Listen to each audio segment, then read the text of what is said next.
बोलिए हम पांच है। और एक बोलिए तन, मन, बुद्धि, आत्मा, सर्वात्मा। अब बोलिए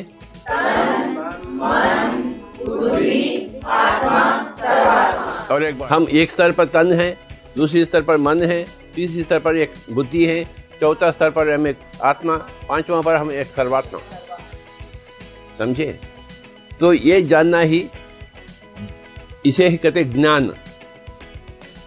जो इन पांचों को नहीं जानता है वो अज्ञान है, अज्ञानी है। ज्ञान किस चीज को कहा जाता है? इस चीज को कहा जाता है ज्ञान। हम एक शरीर हैं जो यहां से यहां तक है, नाखून से बाल तक, यहां से ये सब है जो है, ये सब ये उंगली में आ गया। इसके अलावा मन है। मन दिखती है क्या? तो नहीं है क्या?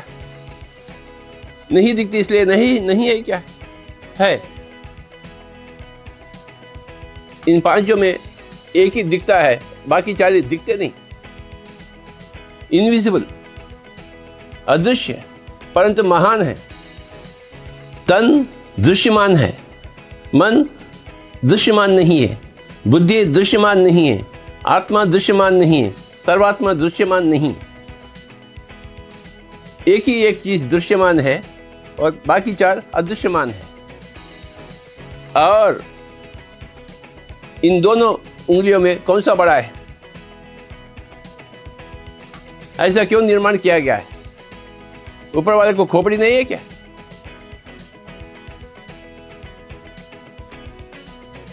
जो शरीर को बनाया, जो हर उंगली को बनाया, हर नाखून को बनाया, हर बाल को बनाया, उसको मालूम नहीं क्या करे क्या न करे? तो तन के ऊपर है मन। मन कहां जाता है? तन वहीं जाता है। मन चाहता है मुझे दारू पीने का है, तो तन कहां जाएगा? वो दारूशाला में जाएगा। हम उसको देखते हैं, अरे तू यहाँ क्यों आया? अरे मुझे दारू पीने का है। मन चाहा दारू और तन गया दारूशाला। मन चाहता है संगीत सीखना, तो तन गई संगीतशाला। मन चाहा है ध्यान, और अब आप लोग आ गए हैं ध्यानशाला में। आपके तन खींचे हुए आया हुआ है। जहां मन जाता है वहां तन जाता है। तन मन के काबू में है। इसीलिए देखो उंगली कितना बड़ा है। तन 100% मन के काबू में है। जैसा मन वैसा तन। मुझे जिलेबी चाहिए, तो तन क्या करेगी? वो जिलेबी शॉप कहाँ है ढूंढ के जाएगी। जिलेबी लाओ। कौन चाहा जिलेबी? तन चाहा या मन चाहा? मन चाहा। ये चाहत कहां से आती है? तन से आती है, मन से आती है? हाँ देखिए, तो जोर से बोलिए तन, मन, बुद्धि। अब तीसरा आ गया। अब ये दो उंगलियों में कौन सा बड़ा है? अभी देखिए, ऐसा क्यों है? ऐसा क्यों है? क्योंकि वैसा ही है। और ये दोनों में जुड़वा भाई है। देखो एक ही तरह के होते हैं, इसमें बहुत अंतर है। बस ये थोड़ा जुड़वा भाई है और बुद्धि थोड़ा बड़ा है। मन को बुद्धि के होते हुए काबू में लाना है। तन तो मन के पास झुका हुआ है, परंतु मन बुद्धि के पास झुका हुआ नहीं। प्रयास करके बुद्धि के द्वारा मन को झुकाना पड़ता है।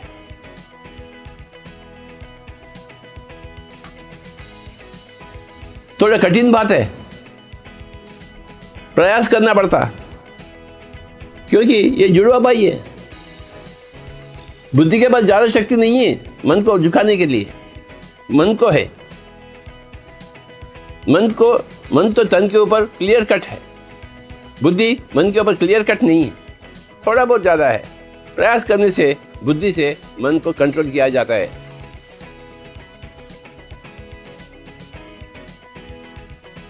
और बुद्धि कहाँ है? आत्मा के बाजू। ये आत्मा है। जो कोई चीज आत्मा के बाजू होता है उसका नाम है बुद्धि। आत्मा के बाजू मन नहीं है, आत्मा के बाजू तन नहीं है। जो कोई आत्मा से रिलेटेड होता है, आत्मा के बाद चीज से वो शुरुआत होती है, आत्मा के बाजू ये होता है, वो है बुद्धि। अगर बुद्धि चाहिए तो आत्मा की जिक्र करना चाहिए, प्रस्ताव करना चाहिए, आत्मा को जानना चाहिए। बिना आत्मा को जानते हुए बुद्धि को हम माप नहीं कर सकते, बुद्धि को जान नहीं सकते। बुद्धि का अस्तित्व आत्मा के ऊपर निर्भर है। बोलिए जोर से।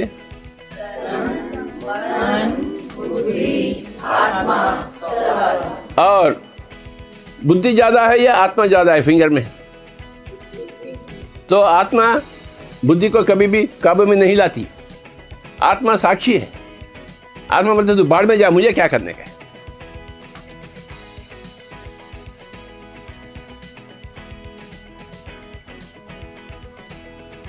आत्मा शासन नहीं करती है।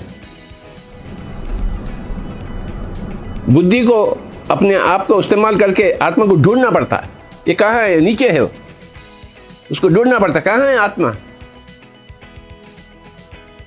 कहाँ है भगवान? ये बंदा ढूंढते हुए रहता है।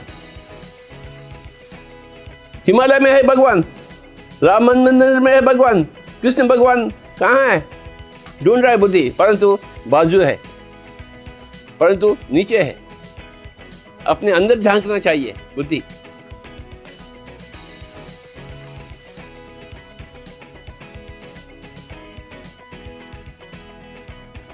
और 4 उंगली एक तरफ और 1 उंगली एक तरफ। ऐसा भी क्यों है? ऐसा ही है। और एक बार जोर से बोलिए।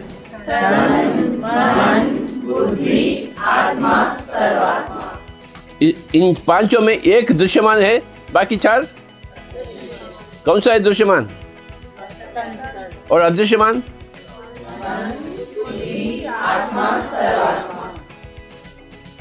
देखा जाए तो ये मन, बुद्धि, आत्मा, सर्वात्मा ये सब अलग अलग लफ्ज हैं, परंतु वस्तु तो एक ही है। मैडम जी, आप एक माँ है क्या? हाँ, आप एक बेटी है क्या? आप एक क्या बोलते हैं, नानी है क्या? हाँ, आप एक बहन है क्या? आप एक बीबी है क्या? इतने आप कैसे हो सकते हैं?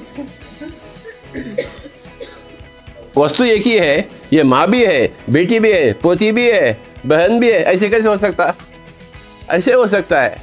अगर अपने माँ से है तो ये बेटी है, अपने बेटी से तो ये माँ है, अपने बहन से तो ये बहन है, अपने पति से है तो ये पत्नी है। वस्तु तो एक ही। वैसा ये 4 एक ही है।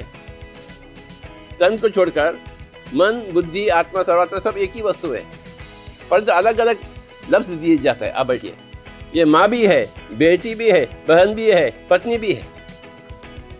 जैसा ही मन, बुद्धि, आत्मा, सर्वात्मा सब एक ही वस्तु है, नाम अलग अलग दिए गए हैं फंक्शन के मुताबिक। जब ये चाहता है मन कहता है, जब ये बताता है बुद्धि कहता है, जब साक्षी होता है आत्मा कहते हैं, जब हर जगह है तो सर्वात्मा है। एक ही वस्तु, ये अलग अलग वस्तु नहीं है। और 5 उंगली हैं। हाथ कितने हैं? एक ही हाथ के सब हिस्से हैं। तो ये अलग अलग है या एक ही है? यहां देखा जाए तो, यहां देखा जाए तो देखिए, हाँ सब मिले हुए हैं, सब एक ही है। हम यहां देखें तो आप अलग है, मैं अलग हूं, परंतु यहां से देखें हम सब एक ही हैं, एक ही वस्तु है। एक ही वस्तु तन बनी, एक ही वस्तु मन बनी, एक ही वस्तु बुद्धि बनी, एक ही वस्तु आत्मा बनी, एक ही वस्तु सर्वात्मा। बुद्धि को उपयोग करके आत्मा को ढूंढना चाहिए, और आत्मा ये सर्वात्मा का अंश है। जैसा एक पेड़ है, पेड़ का एक पत्ता है, ये पेड़ है, पेड़ का पत्ता एक है। पेड़ में कितने पत्ते होते हैं? हम सब एक ही पेड़ के अनगिनत पत्ते।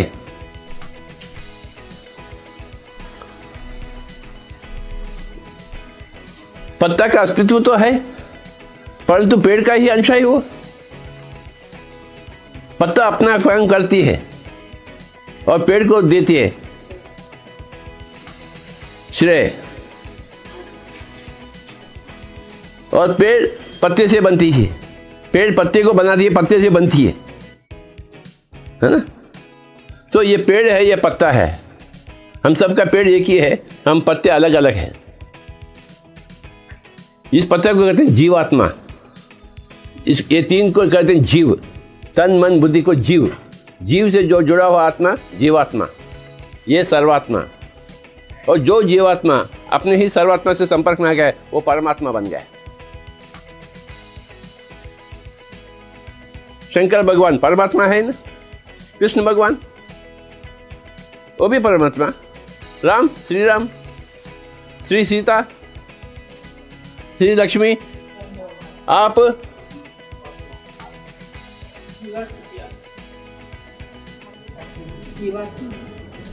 अभी जीवात्मा है, तो कब बनेंगे परमात्मा? अपनी ही सर्वात्मा से मिलना चाहिए, शेक हैंड करना चाहिए। हाय, ये मिलन को कहते हैं परमात्मा बनना। हम जीवात्मा हैं, परंतु अपने आप में जुटने से हम परमात्मा बनते हैं। जो परमात्मा बन गया उसका खेल खत्म हो गया, उसका घर वापसी, फिर जन्म नहीं लेना पड़ेगा। परंतु जब तक जीवात्मा ऐसा अलग है, अपने ही सर्वात्मा से मिले नहीं, बार बार जन्म लेना ही पड़ेगा। पुनरपि जननम पुनरपि मरणम, पुनरपि जननी जठरे शयनम, इह संसारे बहु दुस्तारे, कृपया पारे पाहि मुरारे। वक्त वक्त पर आत्मा को, जीवात्मा को तन मन बुद्धि से परे होना चाहिए, छोड़ना चाहिए।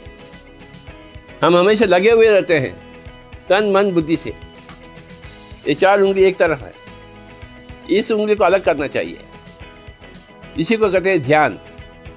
अपने तन से अलग हो जावे, मन से अलग हो जावे, बुद्धि से अलग हो जावे, होते होते होते हुए सर्वात्मा के पास आ जावे और यहाँ मिलन हो जावे। एक स्त्री और पुरुष मिलन से संसार बनती है, और जीवात्मा और सर्वात्मा के मिलन से कल्याण मिलता है, निर्वाण मिलता है।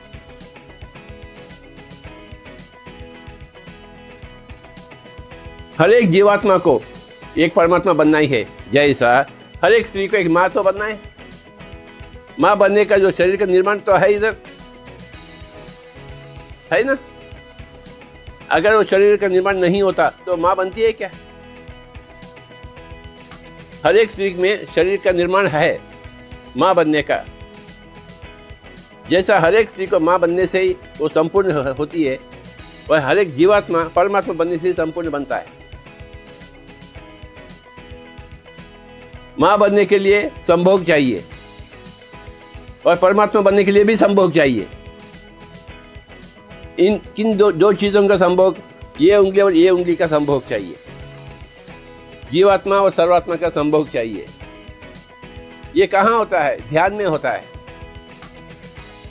ध्यान में क्या होता है? दो उंगलियों का मिलन होता है, जीवात्मा का और सर्वात्मा का, और एक बच्चा पैदा होता है। उस बच्चा का नाम है परमात्मा। जो ढूंढता है वो पा लेता है। जो दारूशाला को जुड़ रहे हो तो दारू तरह पहुंच जाता है। जैसा चाहत वैसा पावत। और ये बच्चा अब दूसरों को भी परमात्मा बनने में जुट गई। और मैं देख रहा हूं अभी इतने परमात्मा यही रूम में बैठे। सभी परमात्माओं को मेरा नमस्कार। दुनिया में हर एक बंदा परमात्मा बनना ही है, इसीलिए हम आए हैं पिरामिड मास्टर बनकर। यहाँ क्या लिखा हुआ है? अहिंसा परमो धर्मः। अगर हम ध्यान नहीं करते हैं, हम अपने आप से हिंसात्मक हैं, हम अपने आप को परेशानी में डाल रहे हैं।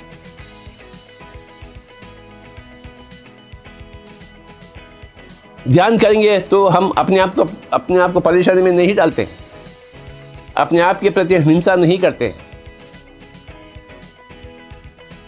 नहीं तो हम ध्यान नहीं करेंगे, जो नहीं बोलना वो बोलते हैं, जो नहीं सोचना अब सोचते हैं और हमें कैंसर ला लेते हैं।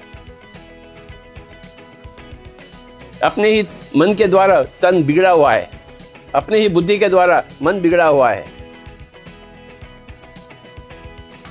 और आत्मा के साक्षी होते हुए बुद्धि बनती है, और बुद्धि मन के ऊपर सवार करती है, और मन तन के ऊपर सवार करती है।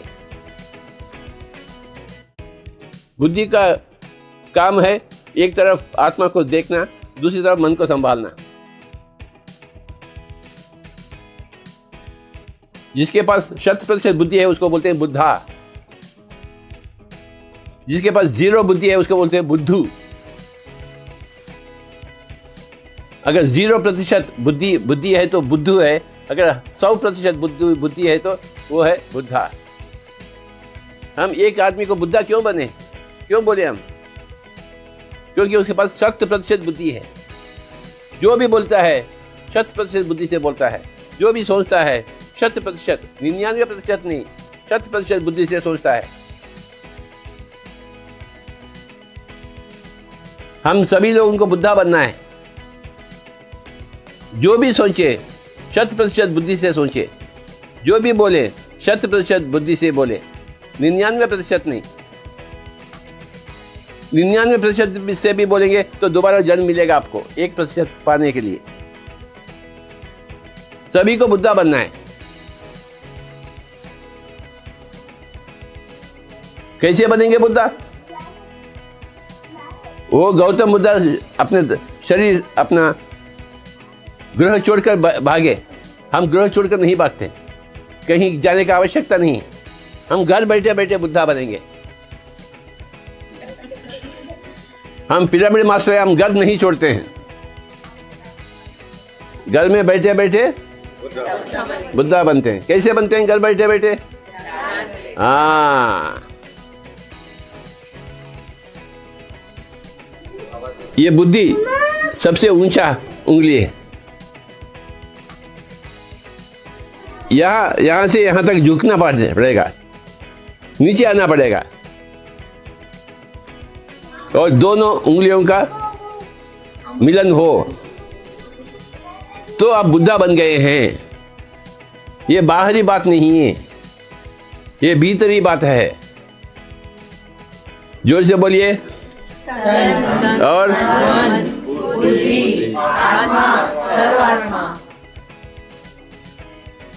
ये सब एक ही वस्तु है, अलग अलग नाम से पुकारा जाता है। वस्तु तो एक ही है, दृश्यमान वस्तु एक ही है, अदृश्यमान वस्तु भी एक ही है। परंतु दृश्यमान वस्तु तन कहा जाता है, अदृश्यमान वस्तु मन, बुद्धि, आत्मा, सर्वात्मा 4 नामों से पुकारा जाता है। हालांकि सब कुछ एक ही है। अगर आप केवल अपने आप को तन समझते हैं तो आप एक जानवर है। तन के साथ एक मन भी आप समझते हैं तो आप एक मानव है। मन के साथ एक बुद्धि भी समझते हैं तो आप एक श्रेष्ठ मानव है, क्योंकि बुद्धि है आपके पास। परंतु बुद्धि के साथ आप आत्मा को भी पहचान देते हैं, आप तो एक ज्ञानी है।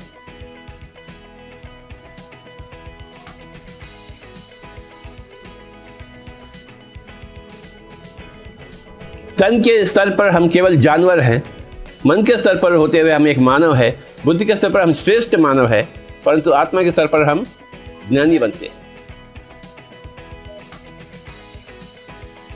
श्री कृष्ण ने श्री अर्जुन से प्रस्ताव की, हे अर्जुन, आप ज्ञानी बनो, योगी बनो। ज्ञानी बनने के लिए योगी बनना है।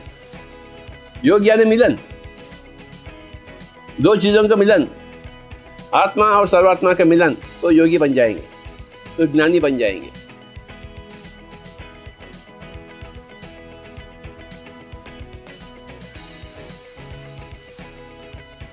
बुद्धि है परंतु आत्मा जानता नहीं, तो ज्ञानी नहीं बना। बुद्धि के प्रयोग करते हुए आत्मा को पहचान लिया है तो ज्ञानी बन गया।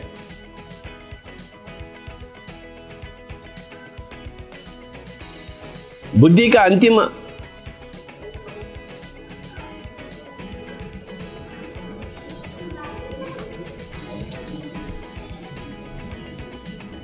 उपलब्धि जो है वो आत्मा को ढूंढना। बुद्धि के द्वारा हम आत्मा को ढूंढते हैं और बाजू है आत्मा, और बुद्धि अलग नहीं है, आत्मा अलग नहीं है। मन, बुद्धि, आत्मा, सर्वात्मा सब एक ही वस्तु है।